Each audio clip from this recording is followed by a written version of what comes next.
एक मां को अपनी बेटी से इतनी नफरत कि उसकी जान लेने को तैयार हो जाए। एक मां को अपनी बेटी पर इतना गुस्सा कि वो सिर्फ इसलिए अपने कान में रुई ठूंस ले ताकि मरती हुई बेटी की चीखें उसके कानों से न टकराएं। अब पुष्पा पूरी तरह टूट चुकी थी। उसने पुलिस के सामने ये कबूल कर लिया कि ये वही थी जिसने अपनी बेटी किरण के कत्ल की पूरी साजिश रची थी। दरअसल वो किरण के आजाद ख्याल होने से काफी नाखुश रहती थी। पहले तो किरण ने अपने साथ काम करने वाले एक शख्स से अपनी मर्जी से शादी की थी और फिर उसे तलाक भी ले लिया था और इन दिनों वो एक दूसरे धर्म के लड़के के साथ डेटिंग कर रही थी। वो उससे शादी करना चाहती थी।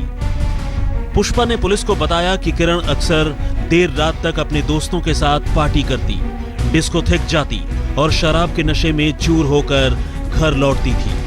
और तो और उसे समझाने बुझाने का भी कोई असर नहीं होता था। और जो उनके दोस्त हैं उन्होंने पीछे से उसका गला काट दिया और उसके बाद उन्होंने मेरा हाथ वाथ बांध के चले गए ताकि लगे कि कोई आया था। इस तरह से दो औरतें और इसी तरह से इन्होंने हत्या को अंजाम दिया।